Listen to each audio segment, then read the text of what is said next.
What's happening, Hoodlum Gang? Welcome back to my channel. This your boy Hoodie from the Hood, and I just want to double up on y'all. You know, every now and then I gotta give y'all a treat twice in one day, and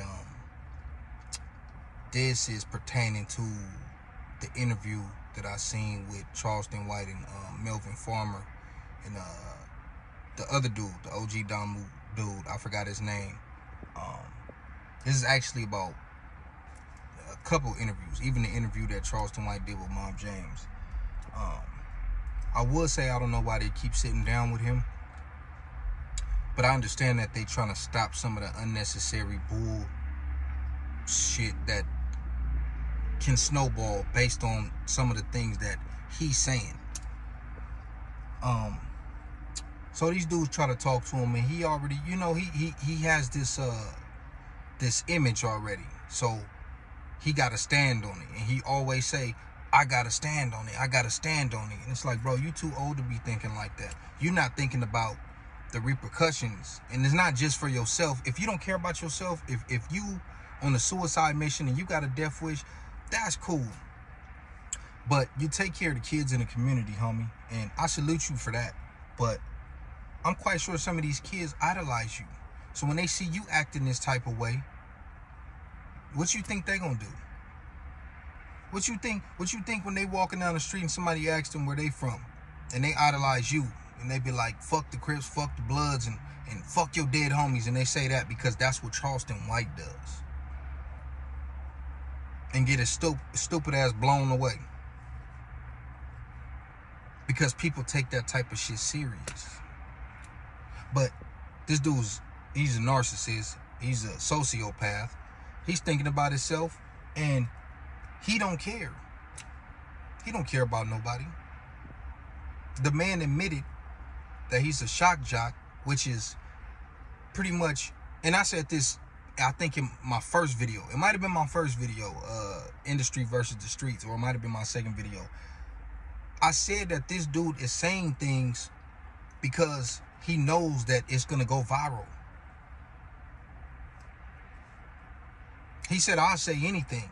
People ain't got no business listening to me. So what does that say to the people that's following you and they hanging on to every word that you say? You got to think about that before you be saying crazy stuff. You know, Trump once said that he could shoot somebody in the middle of Manhattan and they'd still put him in office. That don't mean that Trump was going to do that. He's telling you how brainwashed and how ignorant his followers are. Man, they gonna rock with me regardless. That's what he said. So Charleston White is saying all this crazy shit because he know he has a following, and instead of a motherfucker being like, hold on, this nigga said we don't got no business listening to him and he'll say anything, this nigga playing. Because there's some people who really stand on what you're saying and they really feel that way. And there's some people who they just like it, but they're not willing to go the distance. And I don't think Charleston White is willing to go the distance. He's famous. He's doing a lot of interviews. I'm quite sure he's making money off of it. So for you to tell me you ready to kill and die and go to jail for it, first of all, you ain't trying to go to jail, my nigga. You're not going to last. You're going to be in PC. And probably somebody will still put their paws on you or run something up in you. I'm talking about a knife. Pause. Or that other shit. I don't know how they get down in Texas. They might do that too. When you have altercations with people, when you had an altercation with Melvin Farmer, you got up, you walked out. Talking about he threatened me. That man didn't threaten you. He said it ain't gonna be no rebuttal. Stop disrespecting the dead. He never threatened you. This man's 64, 63 years old. These are the only people that are willing to sit down with someone like you. I don't even think Whack 100 to sit down with you. He'll probably you going to bed, like he said.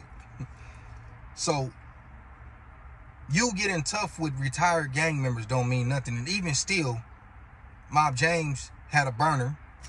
You had one. Well, if you're willing to die, where was the shootout?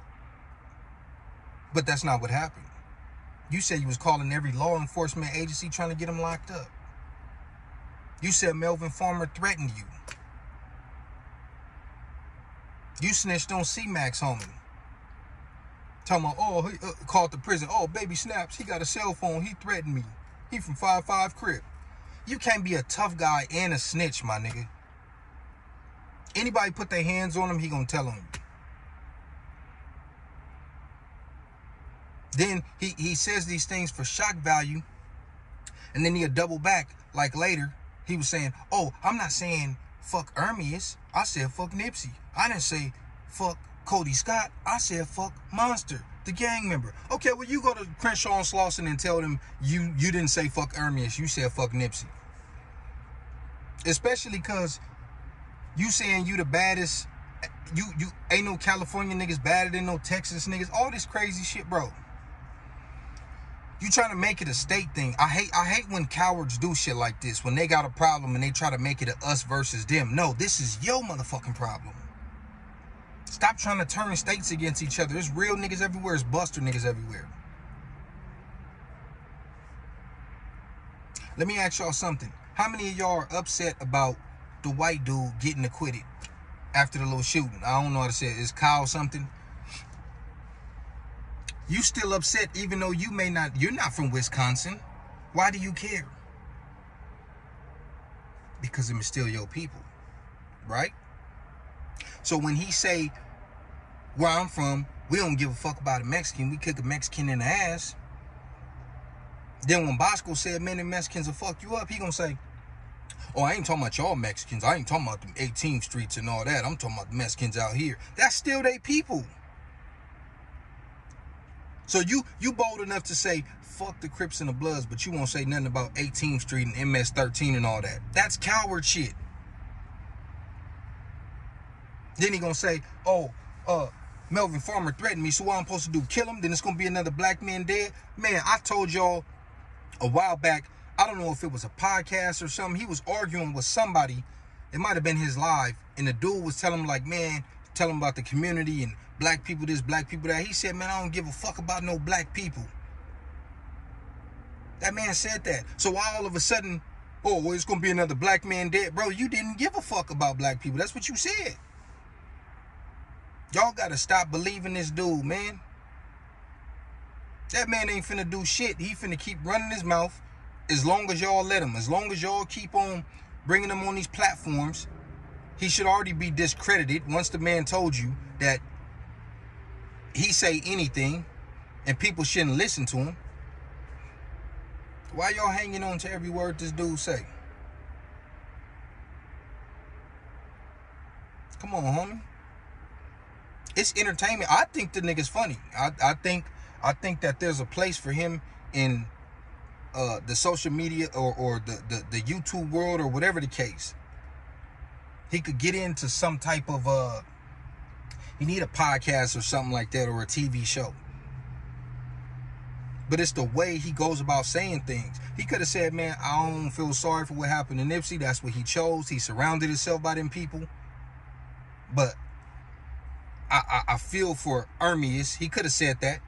And I'm quite sure even if he would have said it like that, I'm quite sure somebody still would have made a video and said, Charleston White says, fuck Nipsey. Charleston White says, fuck Raymond Washington. Whatever. They still would have did it.